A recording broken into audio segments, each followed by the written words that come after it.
ধানমন্ডি ৩২ নম্বরে শেখ মুজিবুর রহমানের বাড়ির অবশিষ্ট অংশ এখন ভাঙা হচ্ছে, যা দেখতে সকাল থেকে সেখানে ভিড় করছেন সাধারণ মানুষ। বিক্ষুব্ধ ছাত্র জনতার দাবি, ফ্যাসিবাদের কোনো চিহ্ন থাকবে না দেশে।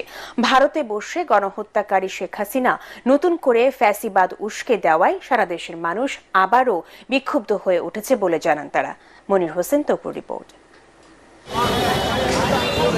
বিক্ষুব্ধ ছাত্র জনতার ক্ষোভের রোশনলে ধ্বংসস্তূপে পরিণত হওয়া ধানমন্ডি ৩২ নম্বরের এই বাড়িটি ঘিরে এখন দিনরাত ভিড় করছে কৌতূহলী মানুষ।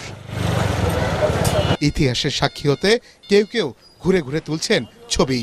খুশি হয়ে ভবনটির ইট পাথর রড নিয়ে যাচ্ছে অনেকেই। ইন্ডিয়া থেকে বসে এই ফ্যাসিস্ট সরকারের যে প্রধান শেখ হাসিনা বিভিন্ন ধরনের উস্কানিমূলক বক্তব্য দেওয়ার কারণে আজকে এই পরিণতি হয়েছে। মানে একটা দেশের সরকার প্রধান হই সে যেভাবে মানুষের উপর জুলুম